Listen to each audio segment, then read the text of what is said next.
Chapter 3, Our First Date. Do you ever meet someone and think, that's interesting?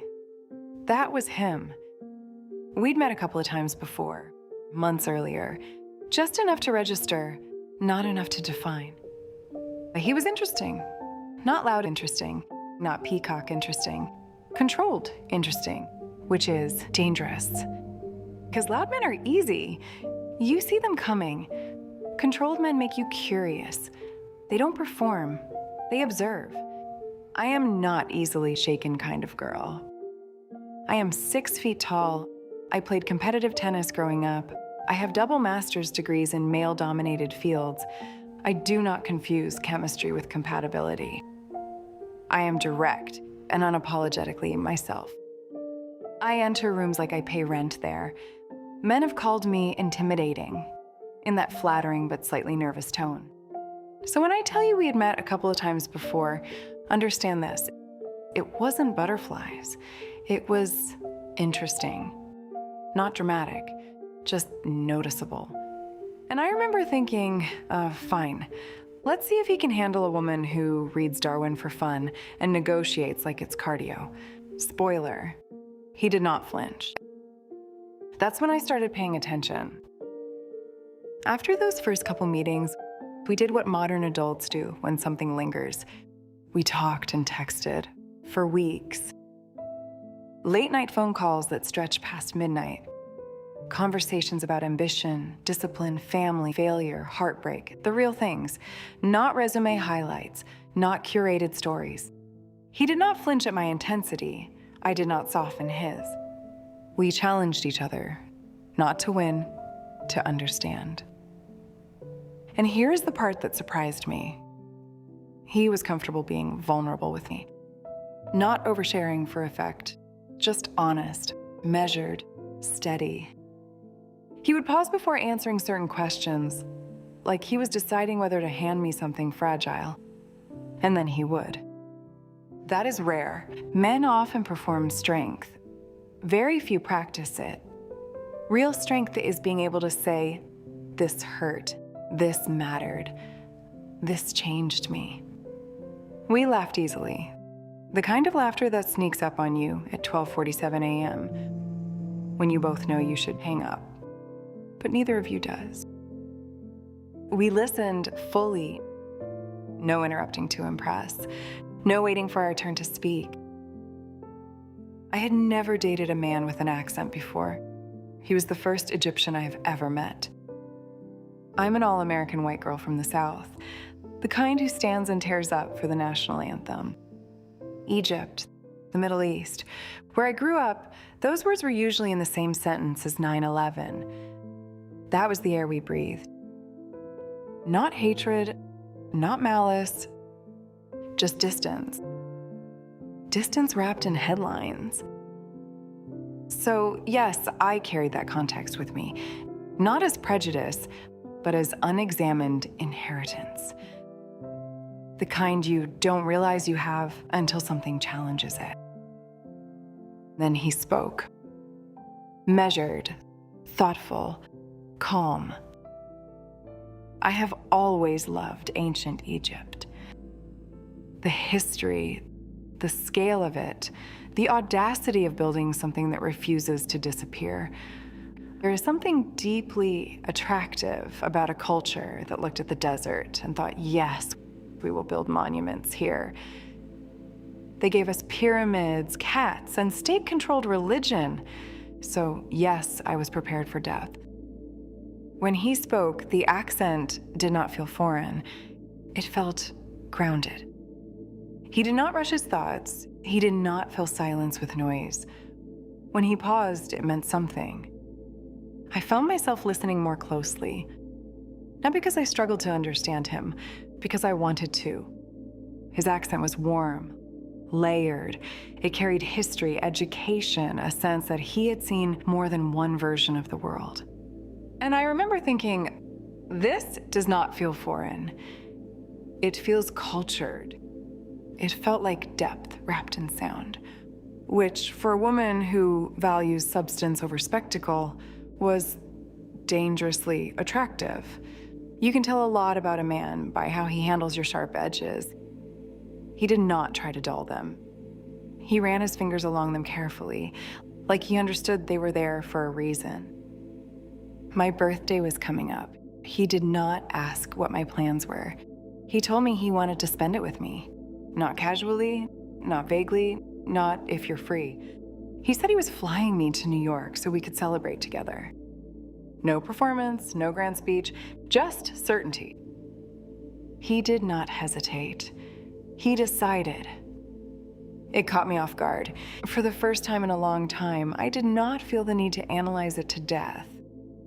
I was in a salon chair when his message came through, the air warm with the scent of shampoo and heat tools, foil wrapped around my hair. I'm flying you here for your birthday. Not a question, a plan.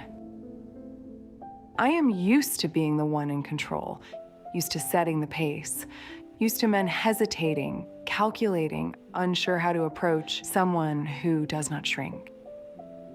I read it once, then again, and I smiled in a way I couldn't quite hide. 5 minutes later, the hotel reservation appeared. A room overlooking Manhattan, booked under my name. He told me he wanted me to wake up somewhere beautiful. He said he would handle the rest. Intentional, that word again. I showed my stylist. She raised both eyebrows. Okay, she said slowly. This man is serious. She knew my history. The almosts, the maybes, the lukewarm energy, the men who admired strength but tried to compete with it. This felt different. This felt like someone who understood power and was not threatened by it. The day of the flight, everything felt charged. My Uber was late, of course. I stood outside with my carry-on, cool air brushing against my bare arms, heart beating faster than I wanted to admit. The driver told me the man who booked the ride had called personally and told him to take care of me. It was bold. It was protective. I liked that. At the airport, the flight was delayed. I stood at the gate, composed on the outside, impatient on the inside. I do not like inefficiency. I do not like waiting. Before takeoff, he told me to turn on texting during the flight. He did not want hours without contact. There was something unapologetic about it. He wanted access. He said so. Not in a crude way, not in a fumbling, if you're comfortable kind of way. Just calmly, directly. I want access to you. Excuse me? Do you know how many men try to orbit a woman like me from a safe distance? They circle, they compliment, they test the perimeter. He walked to the front door and knocked. There was no performance in it. No manipulation, no attempt to shrink me to make himself taller. He wasn't intimidated, and he wasn't pretending not to be. And I remember thinking, this is either confidence or delusion. Both are rare. Because access to me is not casual. It is not granted because you ask nicely. It is earned, vetted, peer-reviewed. I have degrees, I have standards, I have an internal admissions committee that meets quarterly. And he stood there like he had already read the requirements and submitted his application anyway. That's what unsettled me. He wasn't trying to conquer. He was trying to enter. Very different energy. And I'll admit something I did not say out loud to my friends that night. I respected the audacity. When I landed and texted him, something shifted inside me, not nerves, recognition. He pulled up in his all-black Tesla S-Plaid. It didn't arrive. It glided, quiet and controlled. He stepped out in a blue blazer, shoulders squared, smiling without restraint, like he was exactly where he intended to be. And I remember thinking, fine, show up like this. Let's see if the energy matches the machine.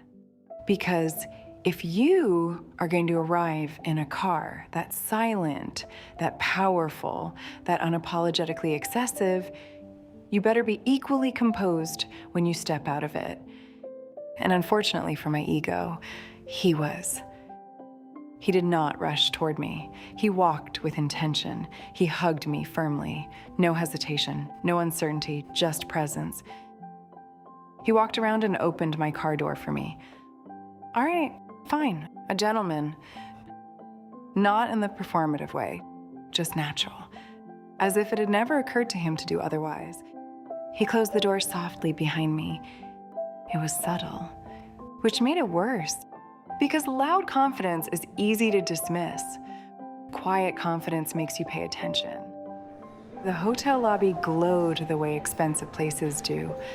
Soft, golden light reflecting off marble floors.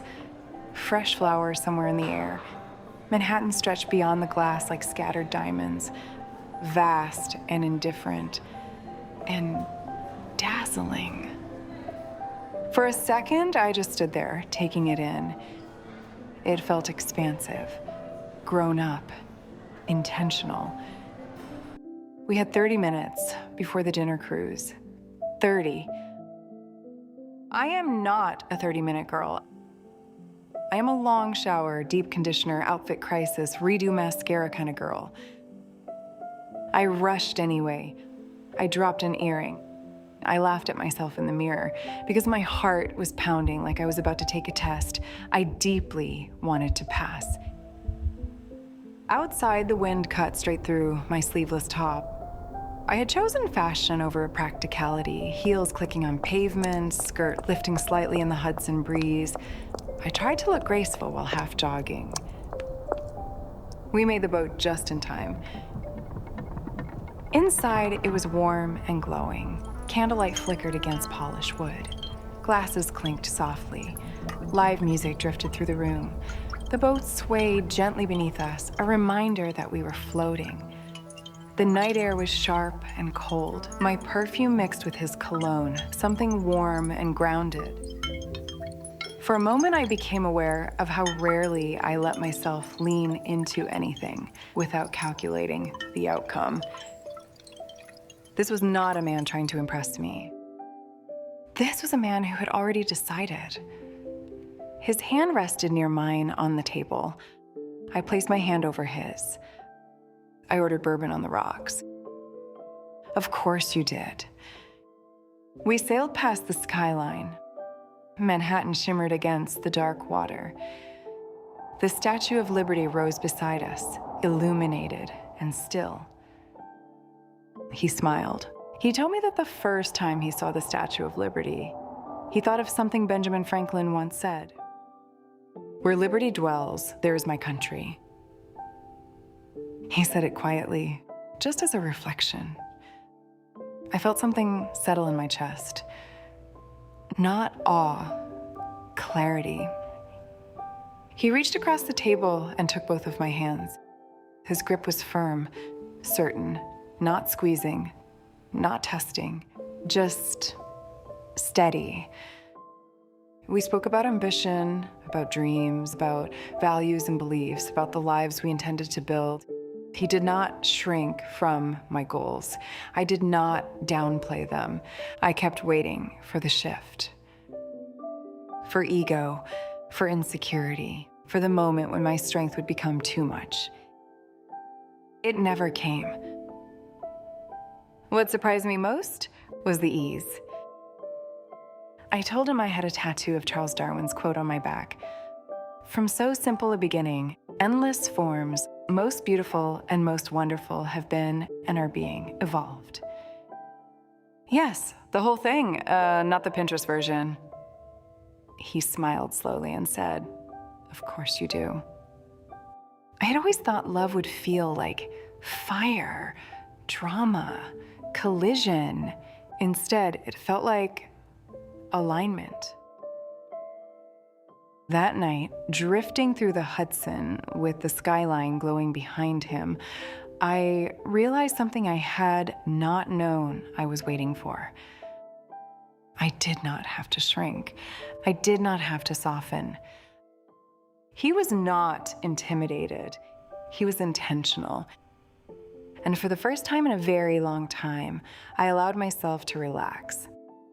Not because I was pursued. Please, I've been pursued. That's a hobby for some men. I've had men jog. I've had men sprint. I've had one metaphorically trip over his own confidence. But because I was met, no theatrics, no audition, just equal energy. Very inconvenient.